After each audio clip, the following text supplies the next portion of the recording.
السلام علیکم ناظرین، میں ہوں شہزاد چوہان، آپ دیکھ رہے ہیں یوٹیوب چینل۔ ناظرین، آج کو میں بتانے والا ہوں کہ ایران کے گرد جو گھیرا ہے وہ عالمی طاقتیں کس طرح تنگ کر رہی ہیں اور ایران کیسے شدید مشکلات میں پھنس گیا ہے۔ کہ اب اگر آپ غور سے دیکھیں تو اس وقت دنیا میں 2-3 جگہیں ایسی ہیں جہاں پر خون خرابات شدید یا جنگ ہو رہی ہے۔ ان میں ایک سب سے پہلے ہمیں یوکرین اور روس کی جنگ جو ہے وہ نظر آتی ہے کہ یوکرین میں بہت خون بہایا جا رہا ہے اور بہت سے لوگ مارے جا چکے ہیں، اور روس اور یوکرین کی جنگ جاری ہے۔ یوکرین کو اگرچہ عالمی طاقتوں کی سپورٹ حاصل ہے، لیکن روس کے مقابلے میں یوکرین جو ہے وہ ایک چھوٹا ملک ہے۔ دوسرا جو ہے وہ غزہ اور اسرائیل کی جنگ جو ہے وہ جاری ہے کہ غزہ میں ہزاروں لوگ جو ہیں وہ اس وقت تک شہید کیے جا چکے ہیں، جن میں سب سے زیادہ تعداد خواتین اور بچوں کی ہے۔ تو غزہ میں اسرائیل جو ہے وہ روزانہ کی بنیاد پر حملے کرتا ہے اور روزانہ 40، 50، 60، 70 لوگوں کو وہاں پر شہید کر دیتا ہے۔ تو اس طرح یہ 2 علاقے جو ہیں اس وقت دنیا میں میدان جنگ بنے ہوئے ہیں، اور اس وقت جو ہے وہ صورتحال ایران کے گرد جو ہے وہ گھیرا تنگ کیا جا رہا ہے کہ آپ کو پتہ ہے کہ پچھلے دنوں اسماعیل ہانیہ جو ہیں ان کو تہران میں شہید کر دیا گیا تھا، اور یہ اسرائیل کی خفیہ ایجنسی موساد کا کیا ذرا معلوم ہوتا ہے۔ تو اب تک جو یہ ایران اور اسرائیل کی جنگ تھی، یہ دونوں پراکسی کے ذریعے لڑ رہے تھے۔ ایران جو ہے وہ حزب اللہ اور حماس کے ذریعے اسرائیل کو ٹارگٹ کرتا تھا اور ان کو فنڈنگ کرتا تھا۔ ایران کو یہ بات سوٹ کرتی تھی کیونکہ یہ ایران کی سرحدوں سے بہت دور جنگ لڑی جا رہی تھی۔ حزب اللہ اور حماس کو ایران فنڈنگ کرتا تھا، لیکن وہ لبنان اور فلسطین میں تھی، تو ایران کی سرحدوں سے دور تھی، تو اسرائیل کو اس نے زچ کیا ہوا تھا۔ لیکن اسرائیل جو ہے اس نے آہستہ آہستہ ایران کو براہ راست جنگ میں دھکیل لیا ہے کہ اب تک جو پراکسی کے ذریعے جنگ لڑی جا رہی تھی، اب وہ براہ راست جنگ کی صورت اختیار کر گئی ہے۔ تو ابھی جو اسماعیل ہانیہ کو تہران میں اسرائیل نے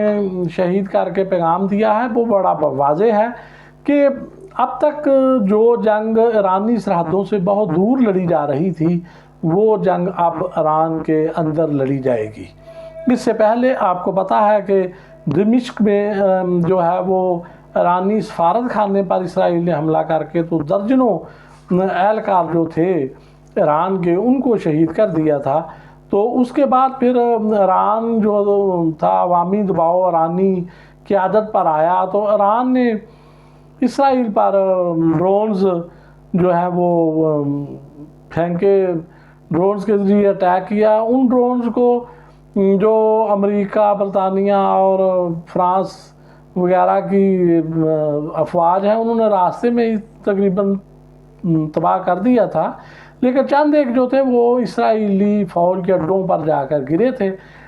جس سے تھوڑا بہت ان کا نقصان ہوا تھا، لیکن بہت زیادہ نقصان نہیں ہوا تھا۔ وہ یہ تھا کہ ایران نے کو فیس سیونگ مل گئی تھی کہ ایران نے حملہ کیا ہے، اور مسلمانوں میں یہ ایک بڑی خوشی کی لہر دوڑی تھی کہ ایران نے جی بدلہ لے لیا۔ حالانکہ اسرائیل کا کوئی اتنا زیادہ نقصان نہیں ہوا تھا، بس تھوڑا بہت وہ تو انہوں نے تو ان کے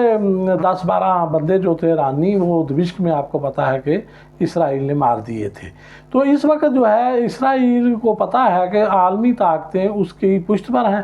اور یورپ بھی اور امریکہ بھی۔ تو ایران کے متعلق اسرائیل کو یہ معلوم ہے کہ ایران کے جو خطے کی بڑی طاقتیں ہیں، جیسے UAE ہے اور سعودی عرب ہے، یہ 2 بڑے ملک ہیں اس خطے میں، تو ان دونوں سے اتنے اچھے تعلقات ایران کے نہیں، بلکہ سعودی عرب سے تو کہہ لیں کہ تعلقات خراب بہت عرصے سے ایران کے چلے آ رہے ہیں۔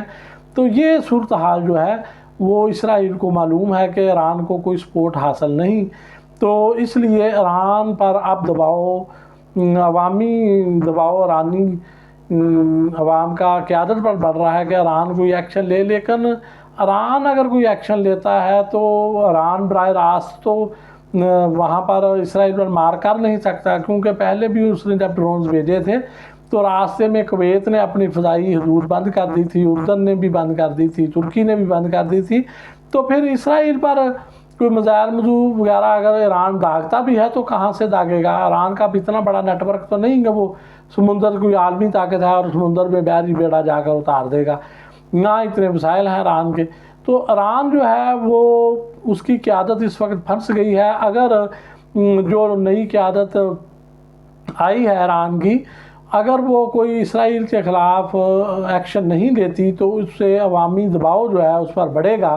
اور دنیا میں بھی یہ پیغام جائے گا کہ ایران کے شہر تہران میں اسماعیل ہانیہ کو قتل کر کے اسرائیل نے سر عام تو اپنی طاقت کا لوہا منوایا ہے، اور ایران جو ہے وہ اس کی قیادت دبک کر بیٹھ گئی ہے۔ لیکن اگر وہ اٹیک کرتا ہے تو اسے براہ راست ایران جو ہے وہ جنگ میں چلا جائے گا، اور جنگ میں جانے کے جو نقصانات ہیں وہ بہت زیادہ ہیں۔ تو ایران کو روس اور چین کی حمایت تو حاصل ہے، لیکن روس خود یوکرین کی جنگ میں پھنسا ہوا ہے، اور چائنا جو ہے وہ براہ راست کسی لڑائی میں شامل نہیں ہوتا، وہ تو صرف مدد کر سکتا ہے کچھ، تو خالی تھوڑی بہت مدد سے ایران کا اتنا بڑا کوئی فوج اس کی جدید ترین نہیں جتنا کہ وہ شور ہے۔ ابھی یہ عالمی طاقتیں ایرانی انٹیلیجنسی سے بھی بہت مایوس ہوئی ہیں کہ اب یہ دیکھیں کہ اس وقت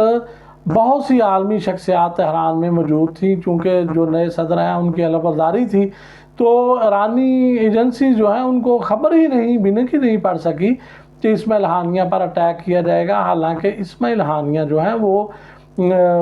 ہائی ویلیو ٹارگٹ تھے۔ تو ان کو ایرانی ایجنسیز کو چاہیے تھا کہ اسماعیل ہانیہ کو اپنی جو وہ حصار میں رکھتے، لیکن وہ انہوں نے اسماعیل ہانیہ کو حصار میں نہیں رکھا، تو جو دشمن تھا موساد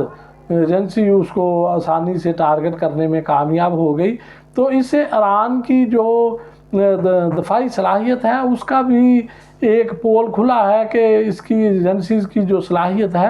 وہ اتنی نہیں ہے جیسی موساد کی یا CIA کی یا جو دیگر بڑی ایجنسیز جو ہیں دنیا کی، ان کی صلاحیت ہے، ایرانی ایجنسیز کی صلاحیت اتنی نہیں۔ تو دوسرا یہ ہے کہ اب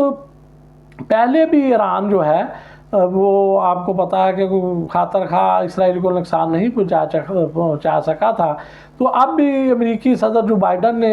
یہ بیان دیا ہے کہ جو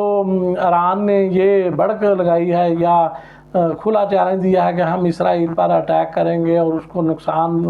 پہنچائیں گے اور بدلہ لیں گے، تو اس سے ایران جو ہے وہ پیچھے ہٹ جائے گا، کیونکہ ابھی تک ایرانی قیادت جو تھی اس نے بڑی سمجھداری کا مظاہرہ کرتے ہوئے ایران کو ہمیشہ براہ راست جنگ میں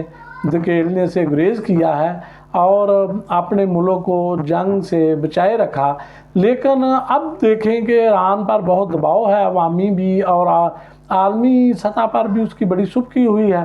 کیونکہ یہ جو واقعہ تہران میں پیش آیا ہے، ایک عالمی رہنما کو کسی دوسرے ملک کے دارالخلافہ میں سر عام قتل کرنا، ایسا واقعہ